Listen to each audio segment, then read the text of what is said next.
As a child, you probably often pondered the beauty and shape of leaves, especially in the fall. And now there's a new children's book sure to tease your imagination with a story about leaves. It is called I'll Never Leave, and it's by Elaine Pease, a Colorado author, and she is with Kim. Thank you. Thanks for being here. I read the book and I really enjoyed it. Oh, great. Tell us about the inspiration for it. I think that's a great little story, the whole idea of one little leaf. Tell us a little bit about that. Well, I was hiking along a trail in Boulder, Colorado one day. It was in fall, probably a couple of years ago, on a nice warm November day. And I looked up in this big cottonwood tree, and there was one leaf left dangling, you know, in the warm breeze. And I thought to myself, now what would happen if that leaf just didn't want to leave the tree? It said, you know, my job is important here. I don't need to go with you guys. So I'm staying, and I'll never leave.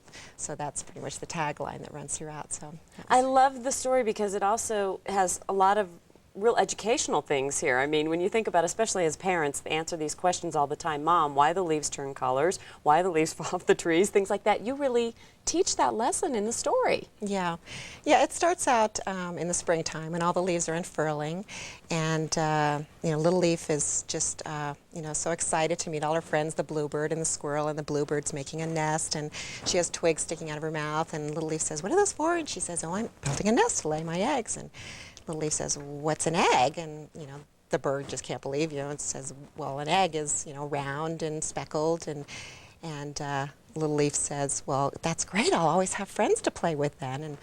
And the bird says, well, my babies will grow up and fly away to find their own tree. And there's going to come a time when you'll leave too, Little Leaf. And Little Leaf says, no, I'll never leave.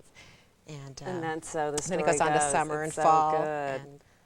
The illustrations are beautiful. I love the illustrations, and also there's something else for the kids to look for in the illustrations, correct? Yeah, Carrie McLean is the illustrator. She's done such books like Pigs Over Colorado, Sophie's Not Afraid, and I knew her style would be great for the story, and she always hides little animals or little things in her pictures for the kids to search for, and so kids look for the ladybugs and they count them throughout, and then they check their answer in the back of the book, and also for Little Leaf they search for it in Little Leaf's friends, the bluebird and the squirrel. It's great. I'll Never Leave is the name of the book. Thank you so much for being here. We're going to tell people where they can see you, and you're going to be at the Tattered Cover in Cherry Creek tomorrow. That's at 10:30 in the morning. Right. And you'll also be at Walden Books at the Citadel Mall in Colorado Springs on Sunday at 1 o'clock in the afternoon. Right. So this is a great gift for anybody or just for any kid at all. So thank you, Kim. Elaine Pease, I'll Never Leave, the book again, and we'll be right back.